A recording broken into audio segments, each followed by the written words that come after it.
புதுக்கடை நீதிமன்றத்தில் வைத்து கணேமுல்ல சஞ்சீவ சுட்டுக் கொல்லப்பட்டமையை அடுத்து கைது செய்யப்பட்ட பிரதான சந்தேக நபர் காவல்துறை தடுப்புக் காவலில் வாக்குமூலம் வழங்கியுள்ளார்.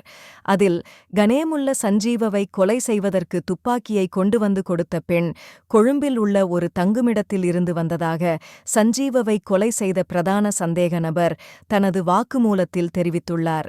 தனது வாக்குமூலத்தில் அவர் மேலும் குறிப்பிடுகையில், தானும் குறித்த பெண்ணும் கொலையைச் செய்த பிறகு மருதானை பகுதிக்குச் சென்று முச்சக்கர வண்டியில் நீர்கொழும்பு பகுதிக்கு சென்றதாகவும் அதனையடுத்து தானும் அந்த பெண்ணும் தனித்தனியாக பயணம் செய்ததாகவும் குறித்த சந்தேக நபர் தெரிவித்தார்.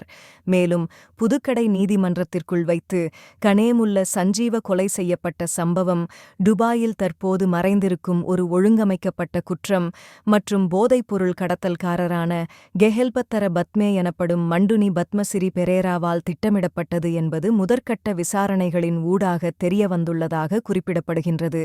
இதேவேளை கணேமுல்ல சஞ்சீவ கொலையில் துப்பாக்கிச் சூடு நடத்தியவர் தற்போது கொழும்பு குற்றப்பிரிவால் விசாரிக்கப்பட்டு வருகிறார்.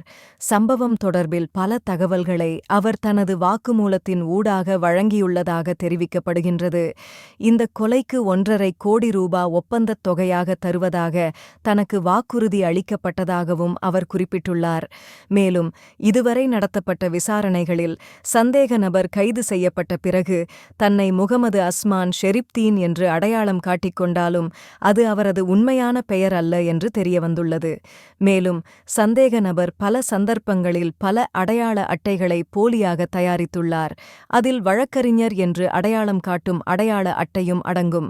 கணேமுல்ல சஞ்சீவவை கொலை செய்வதற்காகவே வழக்கறிஞர் என்ற அடையாள அட்டை உருவாக்கப்பட்டதாகவும் தெரிவிக்கப்படுகின்றது. அத்துடன் இந்த சம்பவம் தொடர்பாக நீர்கொழும்பு காவல் நிலையத்தைச் சேர்ந்த காவல்துறை அதிகாரி ஒருவர் கொழும்பு குற்றப்பிரிவால் கைது செய்யப்பட்டுள்ளார். குறித்த கைது நடவடிக்கை இன்றைய தினம் இடம்பெற்றுள்ளது. நீர்கொழும்பு தலைமையக காவல் நிலையத்தில் இணைக்கப்பட்டு குற்றவியல் பிரிவில் பணிபுரியும் இந்த சந்தேக நபர் பாதனிய பகுதியைச் சேர்ந்த 25 வயதுடையவர் என்று காவல்துறையினர் தெரிவித்துள்ளனர். கணேமுல்ல சஞ்சீவ துப்பாக்கிச் சூடு சம்பவத்துடன் தொடர்புடைய சந்தேக நபரான பின்புற தேவகே செவ்வந்தி வீரசிங்கவிடம் அவர் தொலைபேசி உரையாடலில் ஈடுபட்டதற்கான ஆதாரங்களை காவல்துறையினர் கண்டுபிடித்துள்ளதாக தெரிவிக்கப்பட்டுள்ளது. ஆரம்ப வாக்குமூலங்களை பதிவு செய்த பின்னர் கைது செய்யப்பட்ட அதிகாரி மேலதிக விசாரணைக்காக கொழும்பு குற்றப்பிரிவுக்கு அழைத்துச் செல்லப்பட்டுள்ளார்.